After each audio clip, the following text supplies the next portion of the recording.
Permata.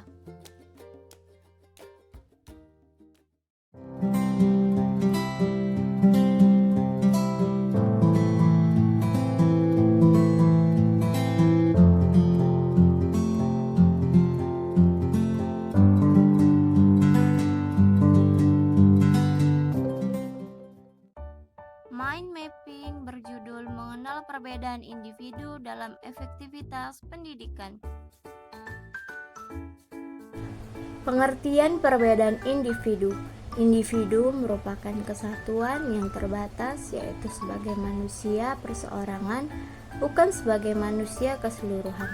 Dalam ilmu sosial, paham individu menyangkut tabiat dengan kehidupan dan jiwa yang majemuk, memegang peranan dalam pergaulan hidup manusia. Secara etimologi, kata individu diadaptasi dari bahasa Inggris yang berasal dari bahasa Yunani, individu, di mana artinya tidak terbagi.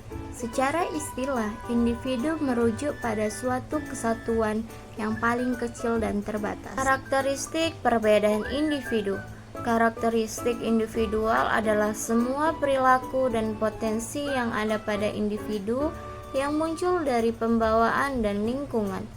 Setiap individu atau siswa memiliki ciri sifat atau karakteristik bawaan, heredity, dan karakteristik dipengaruhi dari lingkungan tempat di mana siswa itu berada.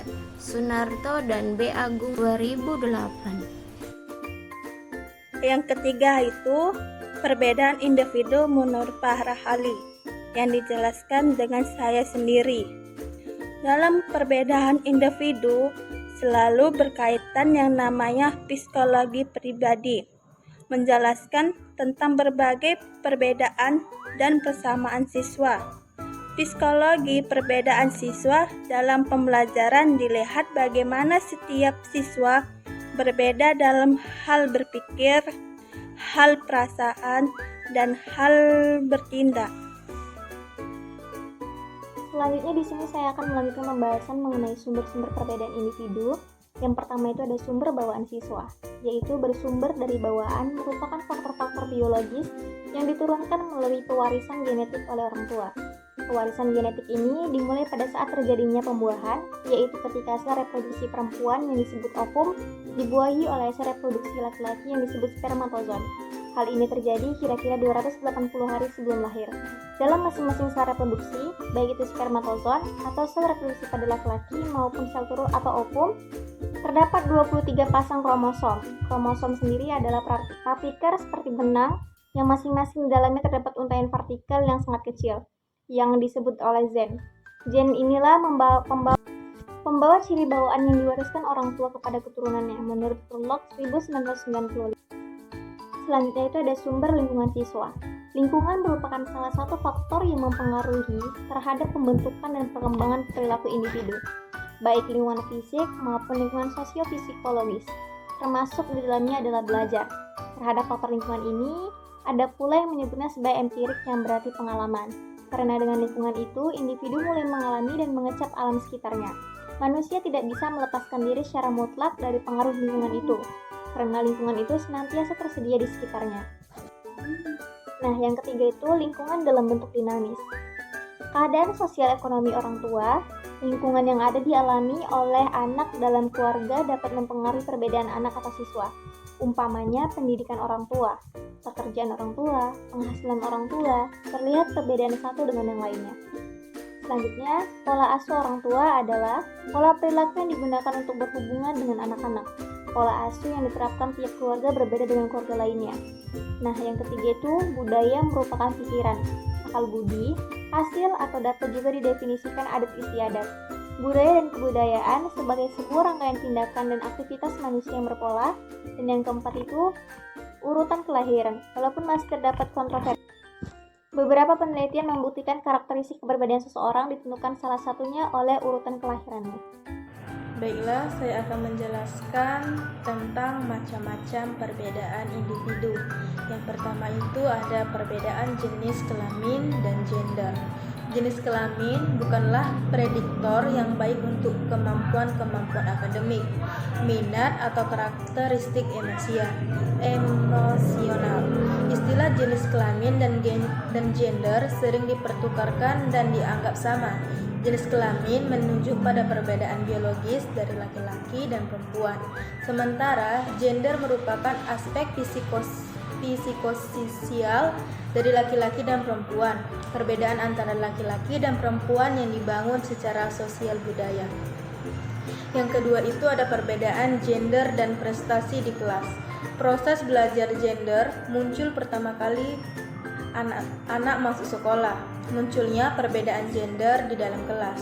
Kelas merupakan salah satu tempat di mana siswa belajar berperilaku yang sesuai untuk siswa laki-laki dan untuk siswa perempuan. Keberadaan di dalam kelaslah baru muncul ketimpangan gender antara kedua gender tersebut. Kelas merupakan salah satu tempat di mana anak belajar berperilaku yang sesuai untuk anak laki-laki dan untuk anak perempuan. Di dalam kelaslah perbedaan gender kelihatan, pengganggu, penghalang untuk menemukan jati diri mereka untuk persiapan di masa depan mereka. Yang ketiga itu ada perbedaan tingkat kecerdasan. Kecerdasan adalah kemampuan dalam belajar.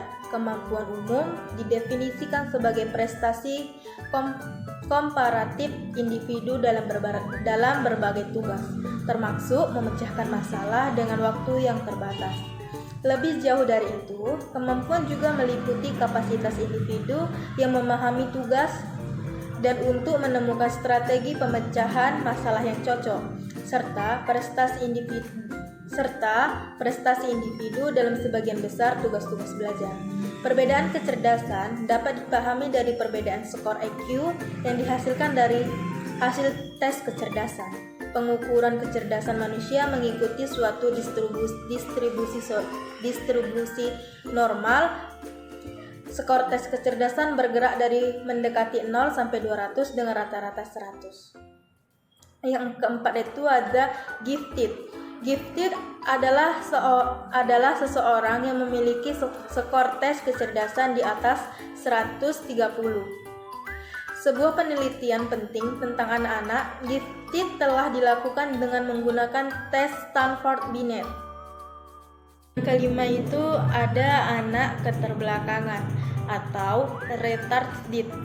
Retarded merupakan area bermasalah yang lain dari kecerdasan ekstrim, yaitu mereka yang memiliki IQ di bawah 70. Orang-orang ini secara tradisional diklasifikasikan menjadi 3, yaitu pertama Maron IQ 50-70, Imlich IQ 20-50, dan Idiot IQ di bawah 20. Sebuah klasifikasi baru tentang retardasi diajukan oleh panel mental retardasi.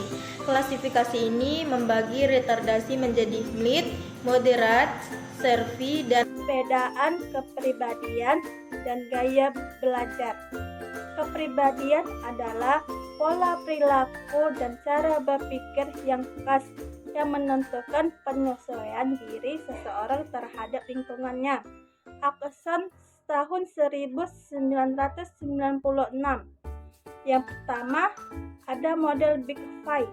Salah satu model kepribadian yang dapat digunakan untuk melihat perbedaan individual yang diajukan oleh Louis Goldberg tahun 1993. Yang kedua itu model Bird-Myers atau MBT. Belajar merupakan proses internal yang diukur melalui perilaku. Adanya perbedaan kognitif, efektif, maupun psikomotor di antara para siswa mempengaruhi pilihan belajar mereka yang muncul dalam bentuk perbedaan gaya belajar. Sekian dari video kami, semoga senantiasa bermanfaat bagi kita semuanya.